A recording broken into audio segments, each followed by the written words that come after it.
China was the last of the great civilizations to develop independently in the Old World, over 1,000 years after the first in Iraq. And theirs was a vision of life unique to itself.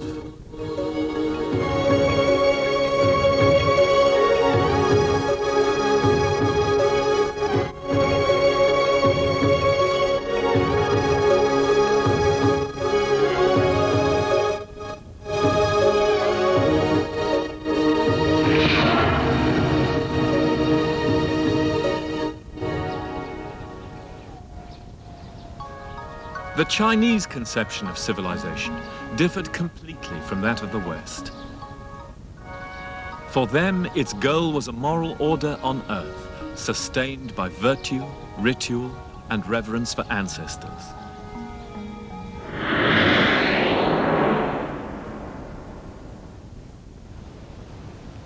These ancient ideas permeated all aspects of Chinese life, even the cataclysms of our own time, from the communist revolution down to the crushing of the democracy movement here in Tiananmen Square in 1989, have been played out against these deeper forces which have shaped China for thousands of years.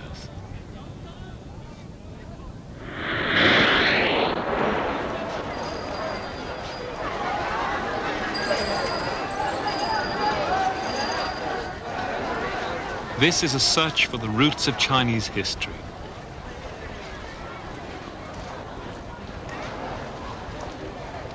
And our search begins in the old lanes here near the Temple of Heaven in Beijing. Tucked away in the alleys here is the oldest pharmacy in Beijing, founded in 1663. It's enough. Simply Beijing Dongling-Tang Pharmacy. Yeah. That is enough. It's so famous. Yeah, it's and now it's Beijing, China. In Chinese medicine, as in all traditional Chinese culture, the basic idea is the search for harmony on earth.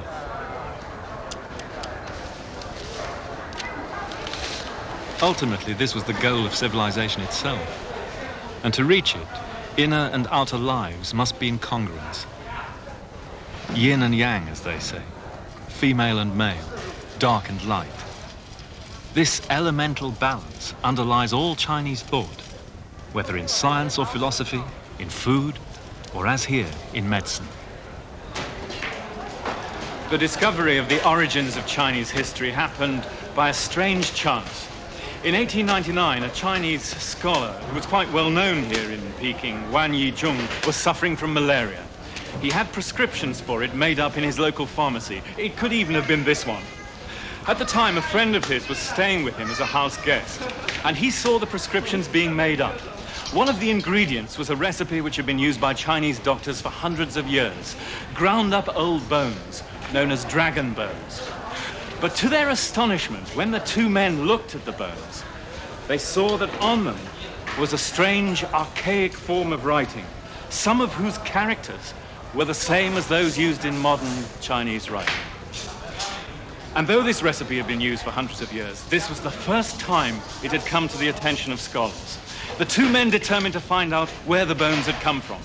They combed the apothecaries' shops in this part of Peking, and eventually they came up with their answer. The bones had been dug up near a dusty little town in central China, in the plain of the Yellow River, a town called Anyang.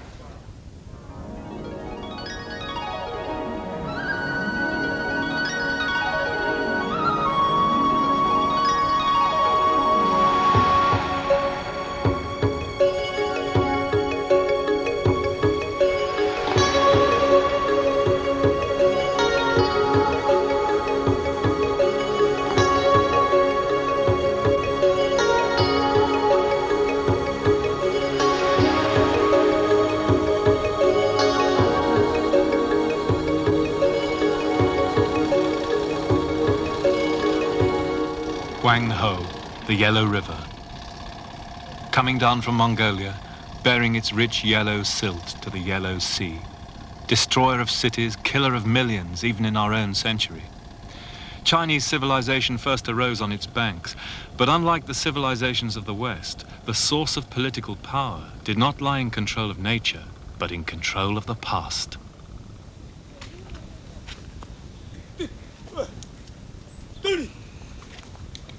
There's nothing to see at Anyang today. The site of the palaces and tombs where the dragon bones were found has been ploughed over. But here were the ruins of Yin, the last city of the ill-fated Shang dynasty, burned down in 1100 BC. And here was the answer to the riddle of the dragon bones. The chemists in Beijing had been grinding up the ritual archive of the Shang kings.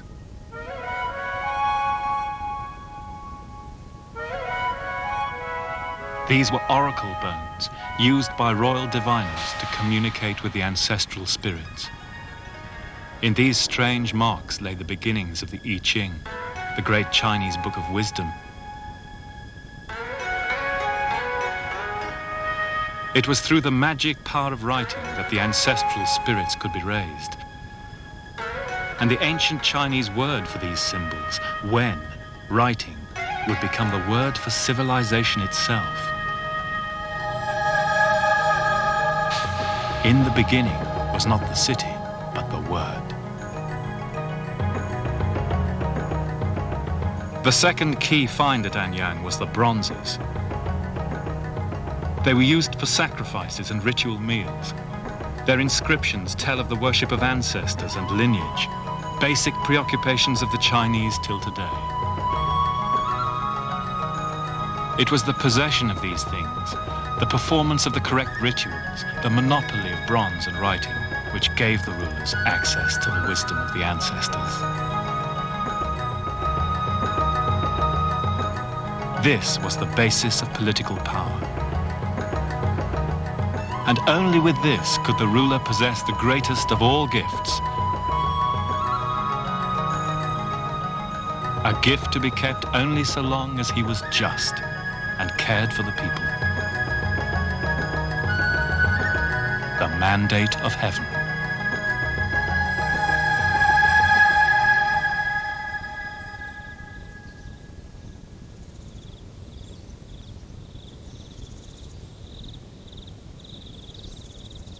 A fresh grave in the cemetery of the Kung family in Qufu.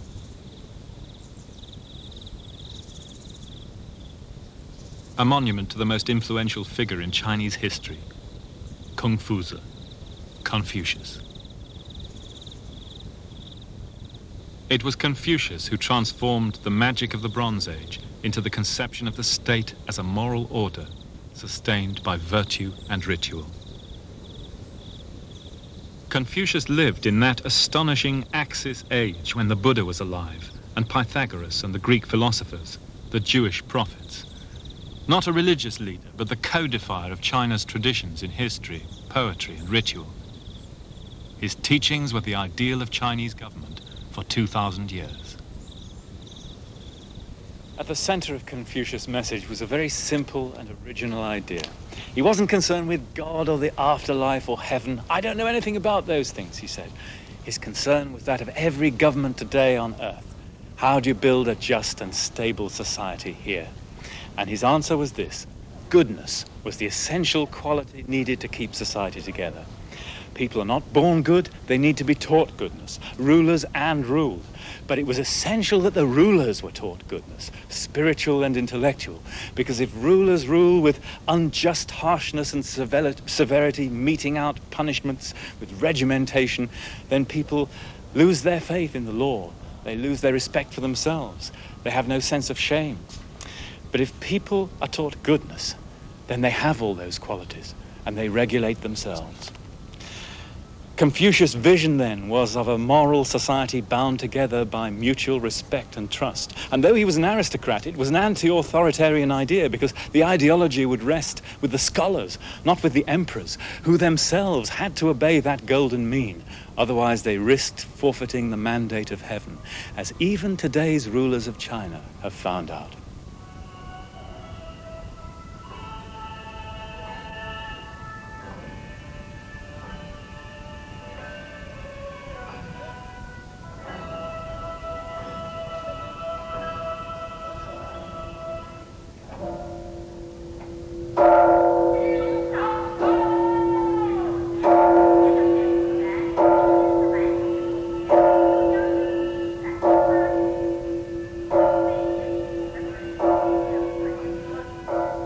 In the last few years, the rulers of China have revived some of the old Confucian traditions, at least in their outward form.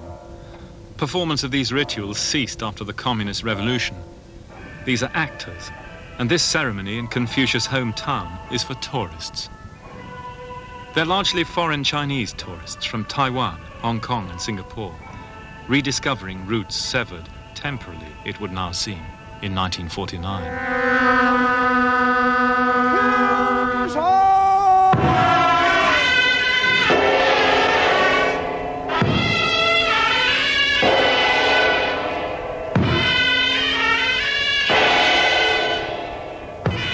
It's a vision of a splendid past which the rulers of China in our time attempted to do away with in the belief that new traditions could replace them. But just when we think we've shaken it off, the past has an uncanny habit of coming back to restate its old claims on our loyalties.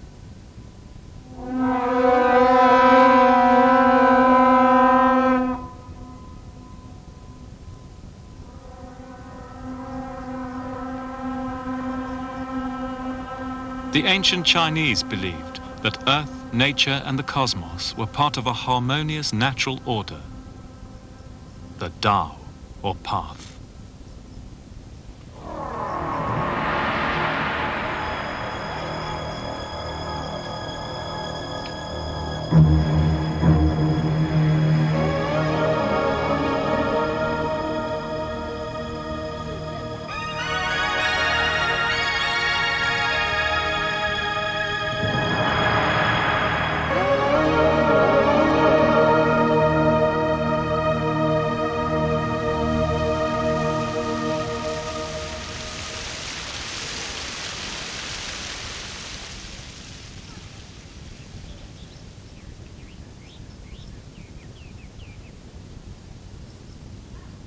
The search for the right path, Taoism, is the second great stream of Chinese thought, a natural mysticism to set beside the practical common sense of Confucius.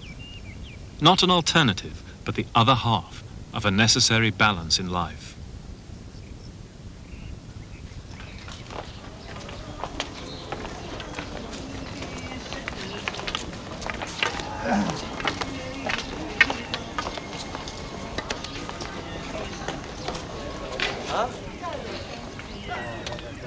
The pilgrim path up the sacred mountain, Taishan, is a symbol for that search for the Tao. It's been walked for thousands of years by Chinese people, rich and poor, from the first emperor to Chairman Mao. And today, tourists and pilgrims are coming again.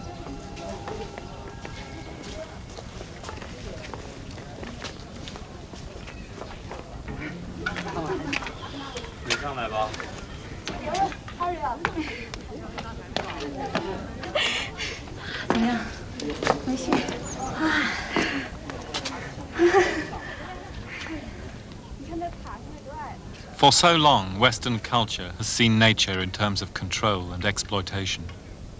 But for the Chinese, it is the source of all harmony and balance. They thought it was our duty as human beings, through art, religion, or science, to understand the harmony, not to abuse it or needlessly to change it, but to go with the force of nature, the yin and yang, as they would say.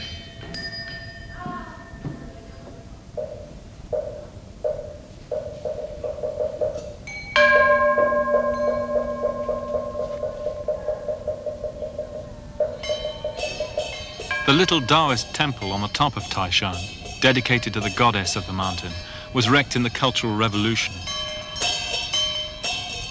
It's now lived in again, not by actors, but by real Taoist monks and nuns who came back in 1985, committing themselves to the old way.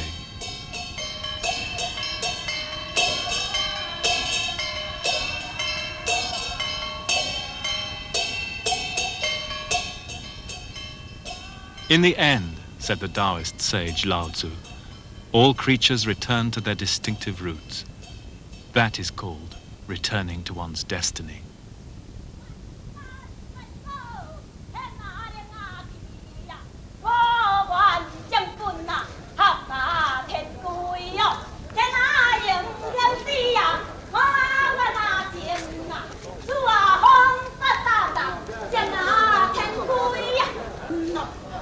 These people are tourists from Taiwan.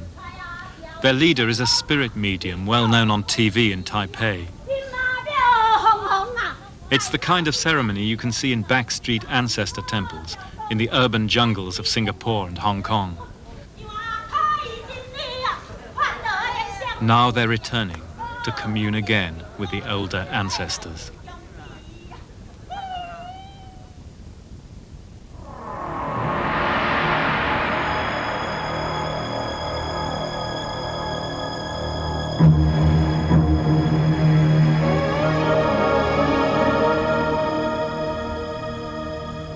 On the summit of Taishan, the pilgrims wait for the first glimpse of the dawn.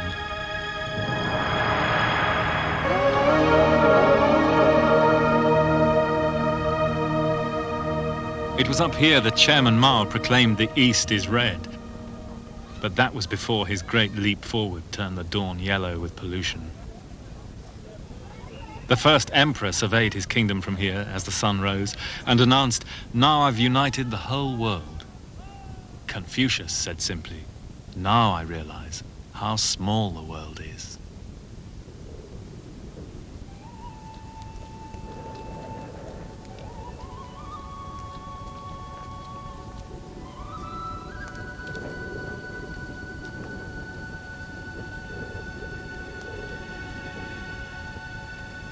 The Silk Route in the Gobi Desert, in the far west of China, the most inhospitable landscape in the world. Across this desert from the 2nd century AD came the ideas, goods and people which ushered in China's first international age. Till this time, Chinese civilization had developed in isolation, uniquely itself, neither wanting nor needing anything from the outside world.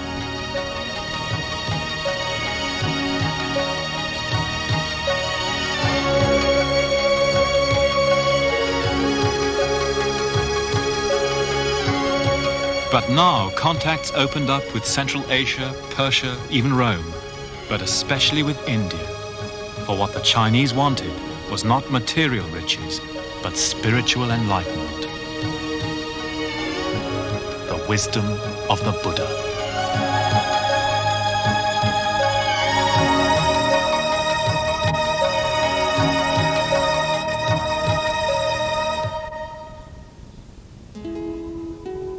The Chinese never developed, perhaps never needed, an elaborate theology of their own.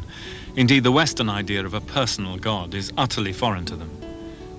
But Buddhism, with its atheistic and democratic message, its deep care for ritual, was to have the greatest appeal of all the foreign religions which took root here. Buddhism was the third great stream making up the current of Chinese civilization, along with Confucian wisdom and Taoist mysticism. And the later Chinese came to believe that these three philosophies contained the essential ideas of civilization, and without any one of them, life would be unbalanced. That however sophisticated and technologically advanced a society might become, its people could only be fulfilled through inner enlightenment and the contemplation of eternity.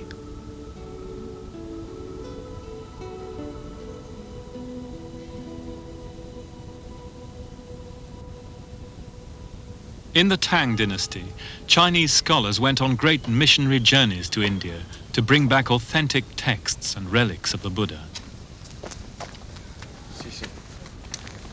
And in this little temple, in a secluded valley outside Xi'an, are kept the ashes of the most famous of those missionaries, Xuanzang.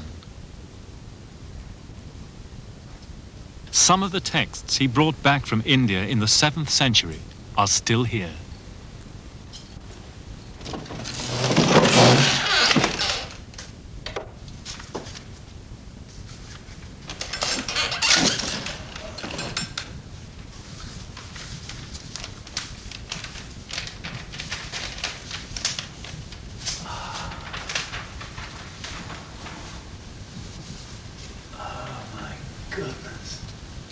What is it made out of? 它是用什么做的？这是用印度的一种巴布洛树，巴布贝洛一种树叶子做的。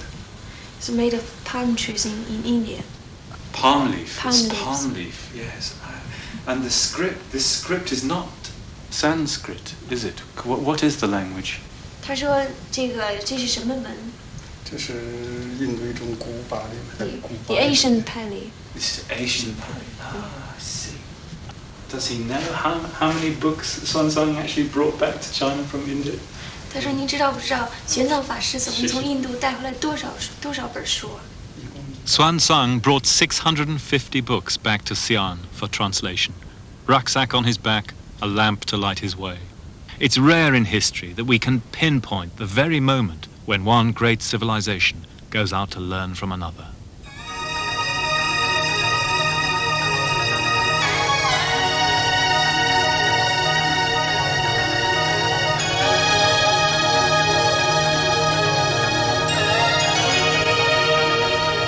In the 8th century AD, all roads in Asia led to Xi'an, or Chang'an as it was then known.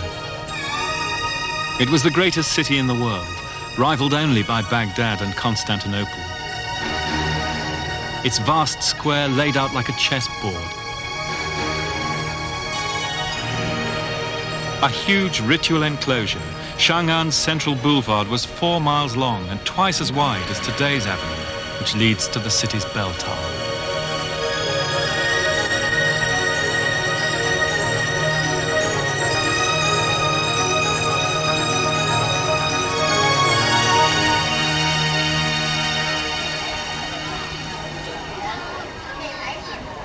This was the first time that foreigners had entered China in any numbers, and as often in later days, they were confined to their own area at night, well away from the centre of power. Over in the western quarter of the city, though, in the foreigners' enclave, you could find an anarchic vitality and a sophistication and a cultural mix that impressed all visitors to Chang'an. Here there were Muslims, Christians and Jews from Syria and Iraq, Zoroastrians and Manichaeans from Iran and Central Asia. There were Persian conjurers, Turkish moneylenders and Hindu fakirs. In the cafes there was Central Asian music, Asian food as there still is today, and also entertainment from singing and dancing girls from Persia and even further afield. Some of them, it was said, with blonde hair and blue eyes. Small wonder then that, as the writer of the time said, you could misspend your youth in cities like this and end up with nothing but the reputation of a wanderer in the blue houses.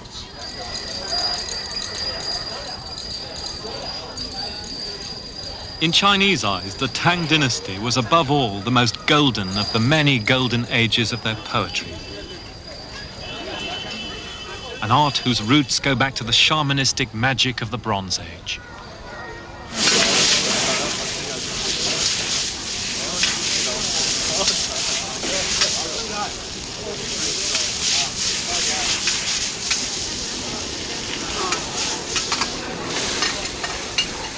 For the Chinese, indeed, composing poetry is one of the essential ingredients of civilization. But if we could choose a single career to symbolize this first international era of Chinese culture, then it would be perhaps the great poet Li Bai, or Li Po as we know him in the West. Li Po was the product of the Silk Road. He was born not in China but out in Central Asia and spoke one of the Turkish languages. He spent his early years as a wandering soldier of fortune before he found his opportunities here in the greatest city on earth. He was a magnetic personality, irascible, self-taught, flashing eyes, a fearsome voice, and a heaven-sent talent. He was a prodigious drinker, too. The story goes that he died falling drunk into a river trying to catch at the reflection of the moon. But Li Po wandered through the music halls and the cabarets and restaurants of Chang'an and the other cities of China, his ear tuned not only to classical poetry, but to folk songs and ballads and the latest pop music coming hot out of Central Asia on the caravan trails. He was always an outsider. He refused pointedly to sit the Confucian examinations, preferring to do it, as he would have put it, his way. Always an outsider, but still today among the Chinese people, along with his friend Du Fu, their best loved and their best known poet. Beyond the vermilion gates and the smell of wine and flesh, wrote Du Fu, people are freezing and starving to death. In thousands of villages, they harvest only weeds, while the women do the plowing. The people of China can face any test if only their leaders treat them humanely.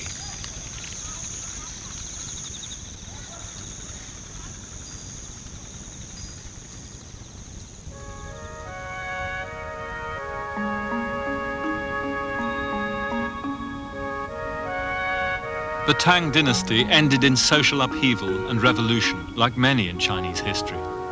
But it was followed by one even greater. 400 miles from Xi'an, eastwards down the Yellow River, lies Kaifeng.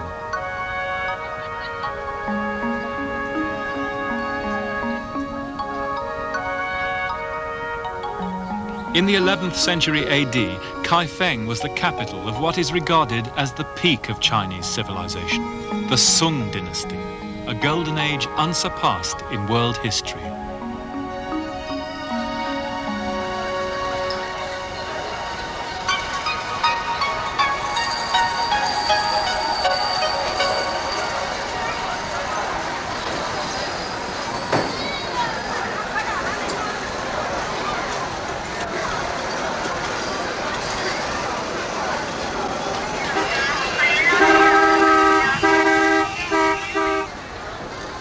The Sung achievement was right across the board, from industry and technology to art, literature, poetry, history, and it makes it one of the great cultural epochs of the world.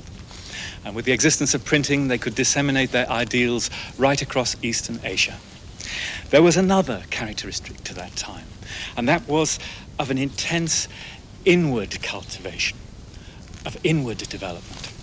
They reshaped the old ideals of Confucian philosophy, of self-development and secular piety, harnessed them to an examination system which ensured that only the best could aspire to positions of power, and they made that the root of their state culture. Indeed, that philosophy would dominate Eastern Asia for the next millennium, and is the cultural basis of the phenomenal success of countries like Japan and Korea in modern times, for they are still essentially Confucian.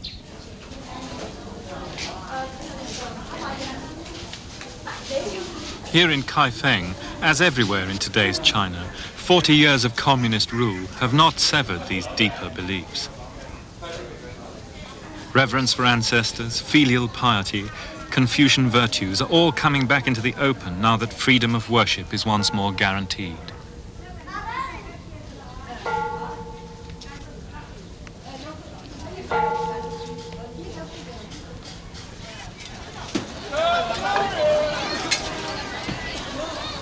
It's the autumn festival tonight in Kaifeng, and on the streets the old market and restaurant culture of the city is resurgent. Here in Kaifeng in the 11th century are the origins of another of China's great gifts to humanity, its cooking.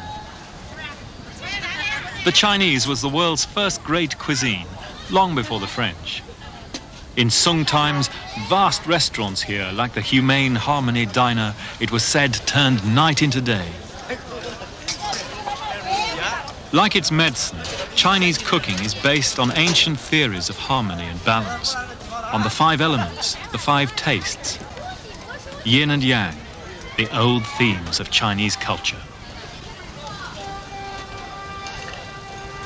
And here today in Kaifeng, you can still find the oldest restaurant in the world, Ma Yuqing's Bucket Chicken House, founded in 1153.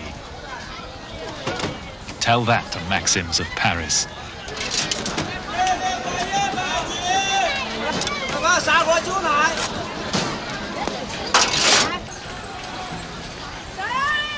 A cuisine is a whole way of seeing the world. It's one of the simplest and most direct ways in which people can enjoy life, a mark of civilization, and the Chinese excelled in it, as they still do.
In the 13th century, when European visitors came in numbers to China for the first time, they were still open-mouthed at what they saw.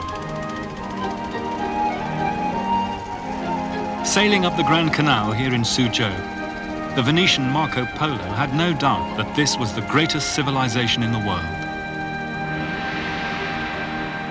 I tell you, he said, in all truth, the riches and resources, it's all on such a stupendous scale, you wouldn't believe it unless you saw it. If the Chinese were warlike, they could conquer the rest of the world. Thank goodness they're not.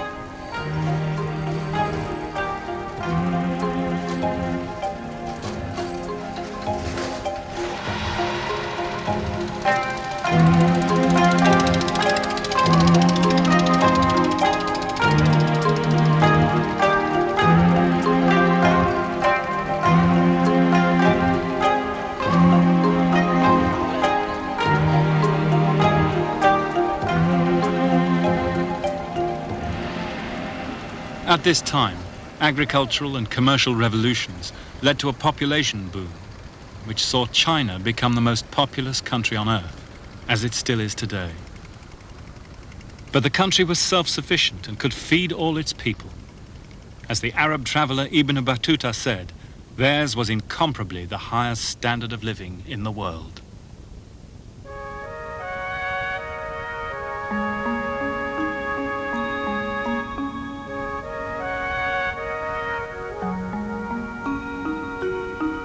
There comes a point in the life of any civilization when the basic necessities of life for the people have been satisfied. Food, shelter, freedom from violence. Then it can aspire to extend its higher ideals to more and more of its people. The key conception of Chinese civilization had always been the search for harmony. And all its manifestations were part of that search. From the patterns of the bronze caster and the painter, the porcelain maker, to the designs of the silk weaver.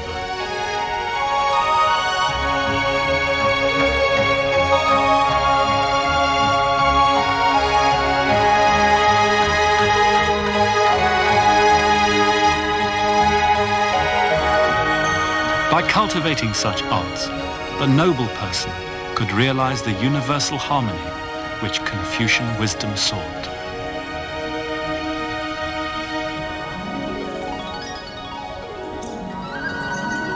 For the Chinese, this was the supreme mission of civilization.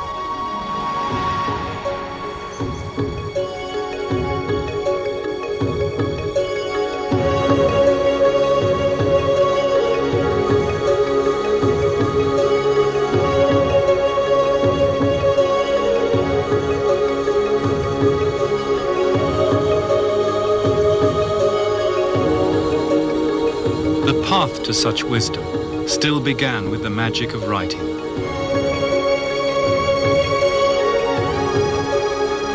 From its beginnings as a tool of divination, writing remained the means of access to the wisdom of the ancestors.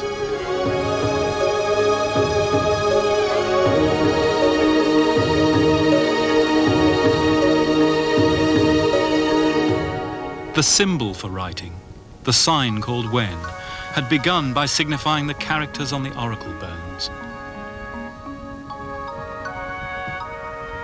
Through time, its meanings deepened and widened to embrace writing, culture, refinement, elegance, till writing came to mean civilization itself. It was nothing less than an expression of the way the Chinese saw the world.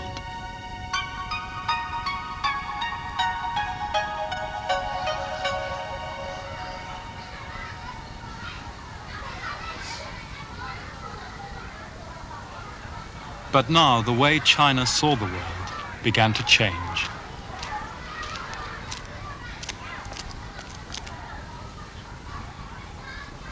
From this vast bay at Quanzhou in South China, now silted up, but then the busiest port in the world, Admiral Zheng He embarked on great voyages of exploration in the 15th century, which could have changed the course of history.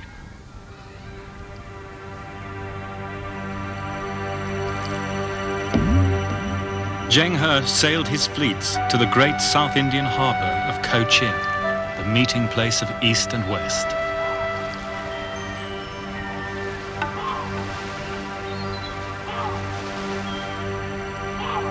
Here he would have seen the Chinese fishing nets imported in Mongol times, for Indian merchants had long traded with China from here, exchanging pepper and spices for porcelain and silk. From Cochin, Zheng He explored East Africa and visited the Persian Gulf and Mecca itself. He could have discovered the West had he had the inclination.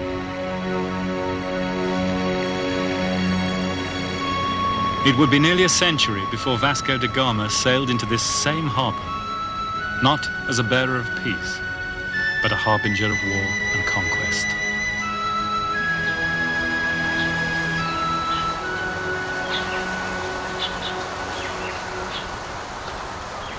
Then, suddenly, the imperial bureaucrats banned any further voyages, despite their rich commercial potential.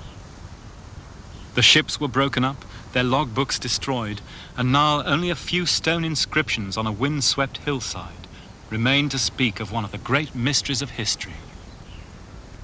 Western thinkers have always taken a brutally simple line on the stopping of Zheng He's explorations. For them, it would be like calling a halt to manned space exploration on the eve of the first moon landing. It's proof that the Chinese are backward-looking and ignorant, had no desire for new knowledge, and were run by a load of hidebound bureaucrats. Proof, too, that the West was the fount of science and technology and progress and had a monopoly on the spirit of enterprise. But as always in history, there are many ways of looking at the same question. After all, it was the Chinese who were the great technological innovators. So perhaps it's really a question of how different civilizations think you should use technology. And perhaps then the Chinese saw, quite sensibly on the face of it, that their true interests lay here, inside their own borders, cultivating their soil, cultivating the inner life, searching for the harmony that had always been the goal of their civilization. And that it was the West, on the other hand, that had a compulsive desire to change, a compulsive need to invade other people's space, both moral and physical, and a refusal to accept limits on its own. Since the 18th century, it's been customary to talk about the East needing to catch up with the West. These days, that's obviously happening all around us, materially, if it's not happened already. But it takes two to make a dialogue. And perhaps the West still has some catching up to do. Perhaps the West still has to learn from the East a way of cultivating its inner space, of accepting limits on desires and space in an increasingly finite world. At the beginning of this modern dialogue between the East and the West, the French philosopher Pascal said that the trouble with Western man was this: he did not know how to be content in an empty room.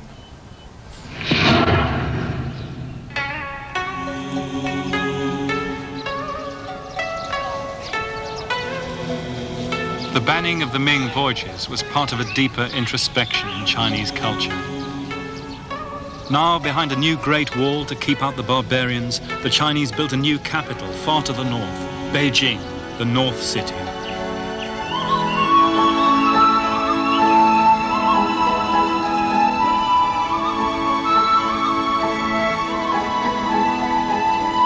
Here at the altar of heaven, the emperor continued to perform the rituals of the Bronze Age, in the belief that the world would never change.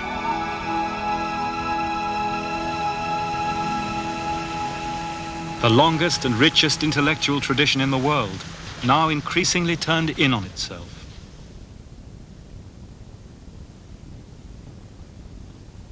And here in the National Library in Beijing is the most staggering proof both of that greatness and of its progressive desiccation.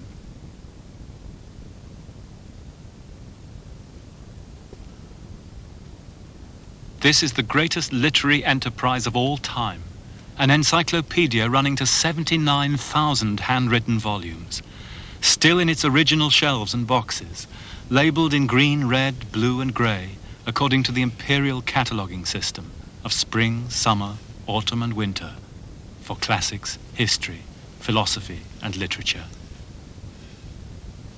A testimony to the idea that all knowledge, past, present, and future, could be contained in a single room. But all this time, far away in barbarian Europe, Bacon, Newton, Descartes had been concerning themselves not with how to perfect the past, but how to control the future.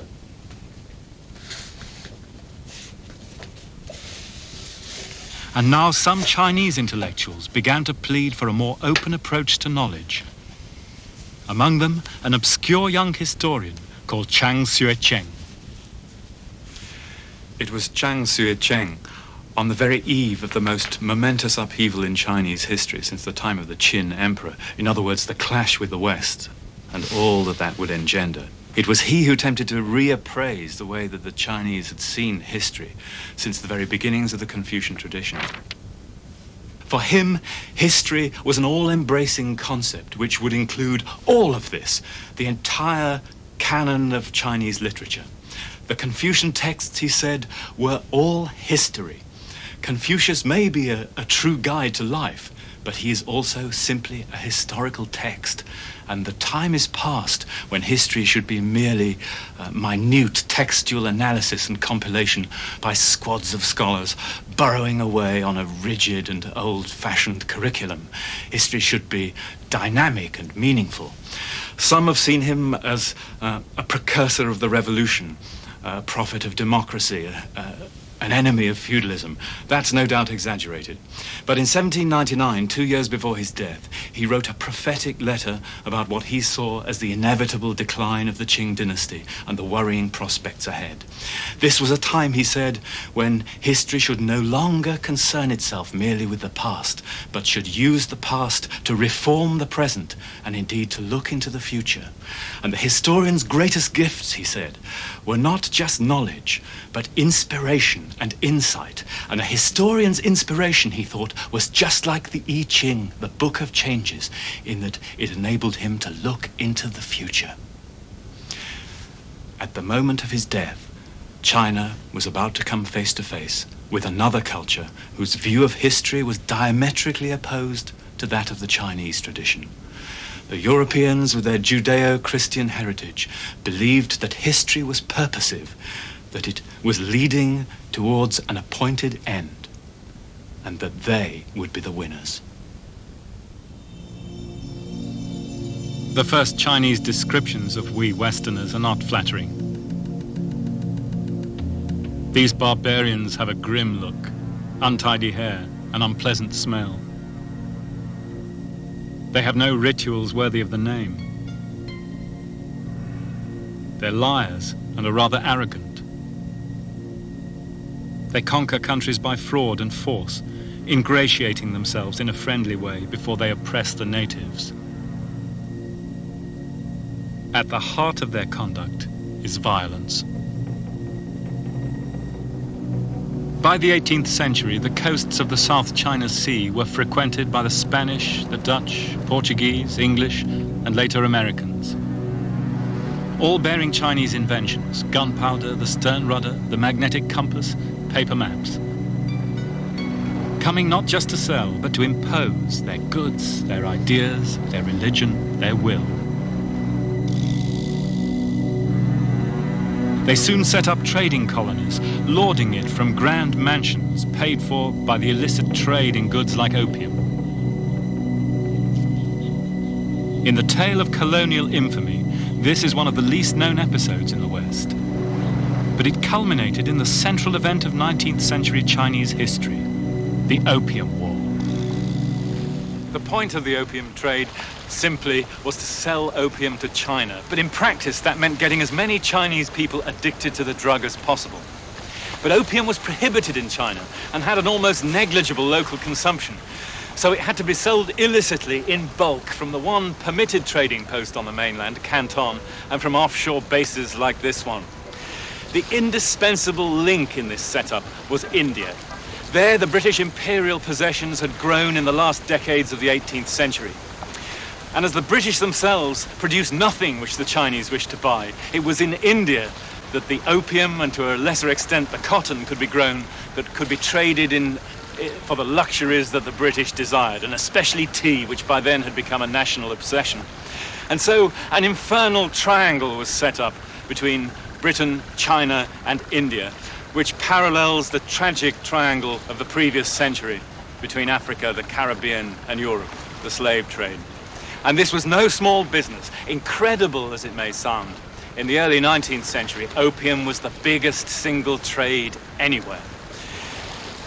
It is as if today the Colombian drug barons possessed such a powerful fleet that they were able to sail into San Francisco Bay and compel a large portion of the population of the United States to become addicted to heroin and cocaine, and to wipe out the US fleet if it intervened.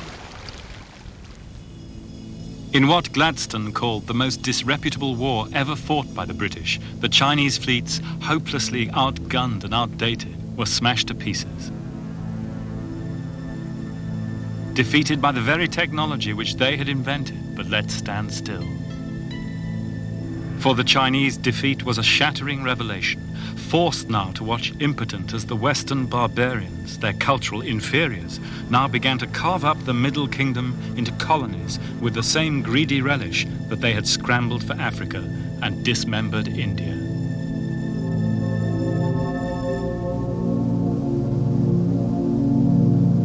Unable to cope with the pressure of the outside world, the Chinese government now collapsed.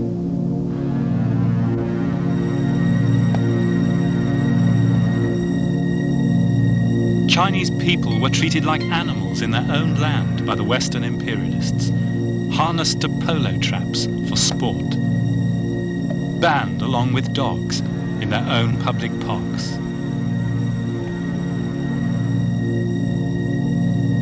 The great time of revolution had arrived, as the I Ching, the Book of Changes, states, and the great man was at hand, in whom all belief would reside.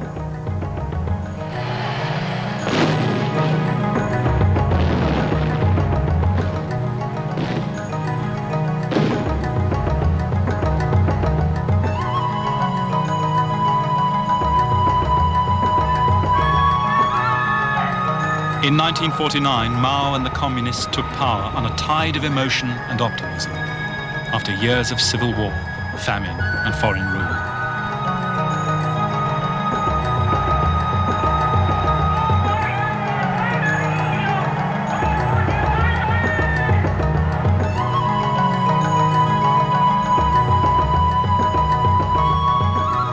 But in their haste to erase the past, they killed millions by ill-judged reforms and tyrannical violence. And this in the name of a Western ideology and a Western conception of history.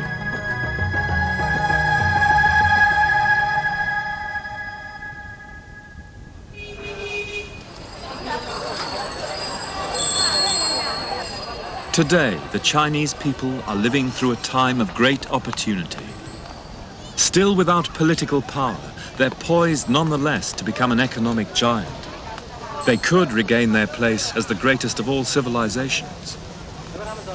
But when their rulers crushed the democracy movement here in Tiananmen Square in 1989, they showed the old fear of authoritarians throughout history, the fear of the past to discredit the present.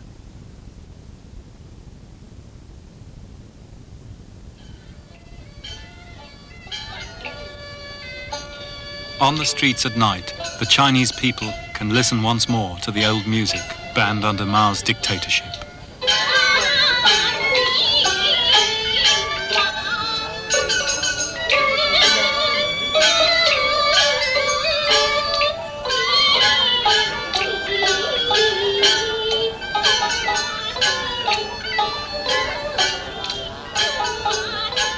In the I Ching, the ancient Chinese book of divination, there is a hexagram entitled Revolution. In a revolution, it says, 2 mistakes must be avoided. You must not move with excessive haste, nor use excessive ruthlessness against the people. What is done must correspond to a higher truth. A revolution not founded on inner truth will come to grief. For in the end, the people will support only what they feel in their hearts to be just.